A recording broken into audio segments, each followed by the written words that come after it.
Mexico Harbor screamed through radio speakers. The world was shocked and stunned. The country was plunged into a maelstrom of turbulent confusion and readjustment.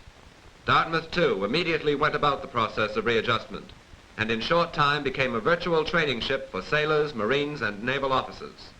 Suddenly, the tiny village of Hanover was almost devoid of civilians, and in their stead were hundreds of servicemen.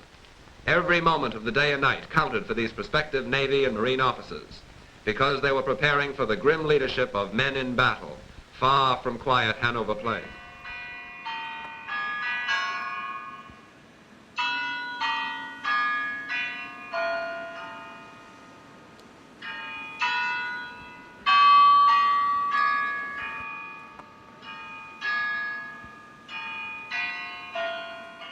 I don't know that much about veterans, but I know several at Dartmouth that I mostly met through the TRIPS program.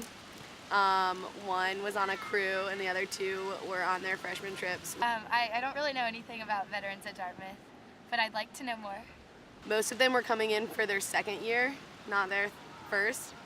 So most of them had prior college experience, but other than that, I don't know that much about the program. Like, you see them around, like people who are clearly a few years older with like an Army jacket and a Marine shirt. They seem like quiet, smart, diligent. I don't really haven't really interacted with any of them. I didn't even know what Dartmouth was, to be completely honest. Never took my SATs. I just started working a crappy job the next day after I graduated high school.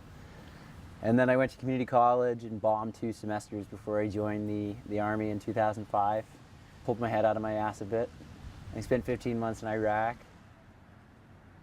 We were in an area that was in 2006 that things weren't as violent as they had been, but where they were violent, they were really violent, and we went to a pretty rough area. We saw a lot of combat, and we actually took a lot of casualties, more than we were ever expecting. The first group of veterans came here in 2007, and there were 3 or 4 Marines, and that was because of I have been working with Marines primarily. Early on, I realized that we're going to have more veterans coming here. I spoke to various student services and academic counseling offices, and I said to them that I had great confidence in the veterans who were coming here. I surely didn't think any of them would fail, but I wanted to make certain if they ever did fail, it was because they failed and not because we failed them. I joined up in 2004. My original job was NBC, as what it was called then. Now it's CBRN, Chemical Biological Radiological Nuclear Defense Specialist, which is a lot of words for somebody who doesn't do a lot. I was much older than the other students. And then I got to trips, and I took a freshman trip. I did whitewater kayaking. And that was a little experience because, you get to the freshman dance party, and you've got these kids jumping around who are 18 years old, and you're just like, okay, well, I'll do my best to make this work.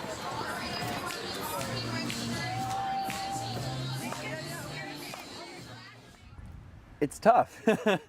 Everybody is younger, and there's all these kids running around wearing flair, and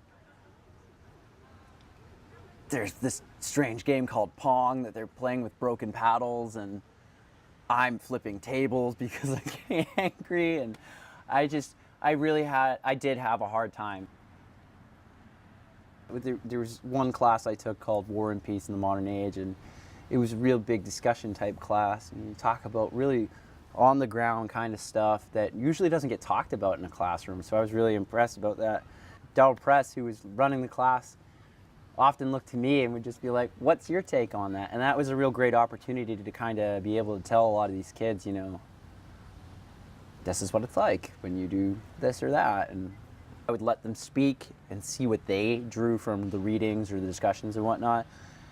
And then I would try to give them not the only perspective, but my perspective. Had a lot of them come up to me since. That was 2 terms ago, and they'll say, I remember when you said this was great, and I go, okay, cool.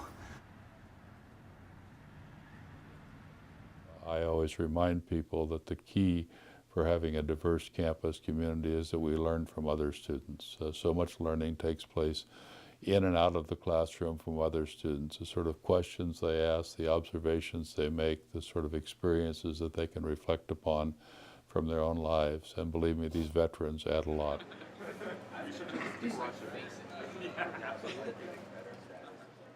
I was a social chair at my fraternity over the summer. Got to meet a lot of people through it, and it was just a lot of fun. I also write for the D, and I write for a campus publication called Mouth.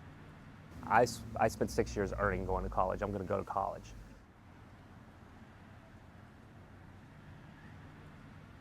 She said, "Billy, if you don't apply to Dartmouth, I'm going to break up with you."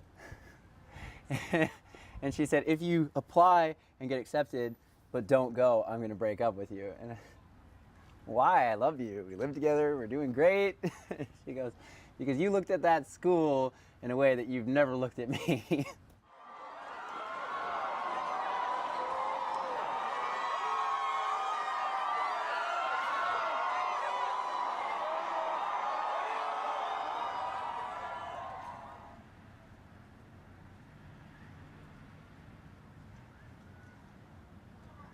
The kids often like to ask, and it's always a girl. I don't know why it's always a girl. I'm not saying guys don't do it, but it's always a girl. And they ask, they're like, "Have you ever killed anybody?" And I think it's happened to almost all the veterans here. And man, does it piss us off. To get asked one, and we get asked all the time, "Have you ever killed a person?" That's not a good question to ask somebody. Especially, I always wonder, like, if I say yes, is that going to make you feel better about me? That's a really weird dynamic.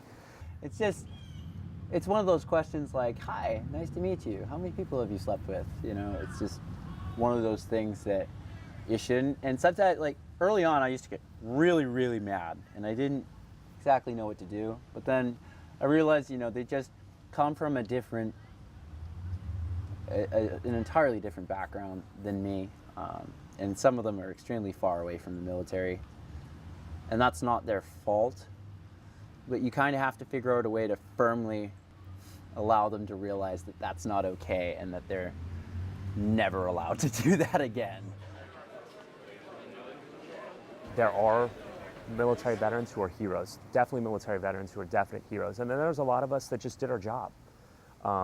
Yeah, we did something cool with our lives, or yeah, we did something that we felt was meaningful, but we went to work and we did the best that we could, but we didn't do anything heroic per se.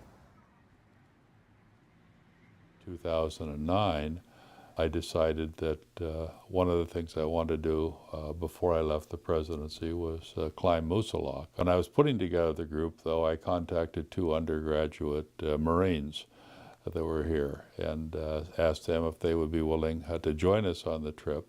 They agreed to do it. And after an hour or so, I realized that these 2 Marines were sort of hanging back, looking after me, and if I would catch my foot on a root or a rock or something, I would feel a hand at my elbow. I assured them that I was fine, that I didn't need any help. And then they asked me if they could carry my pack.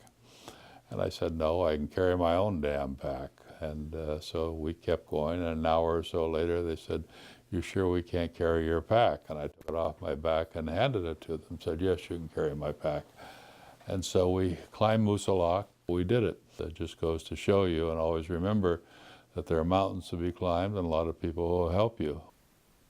These veterans who come here have so much to contribute, and to contribute far more substantially than simply carrying an old guy's pack up Moosilauke. Dartmouth, give a rouse for the college on the hill, for the lone pine above her, and the loyal ones who love her. Give a rouse with a will, for the sons of old Dartmouth, the daughters of Dartmouth. Though round the girdled earth they roam, her spell on them remains. They have the still north in their hearts, the hill winds in their veins, and the granite of New Hampshire in their muscles and their brains.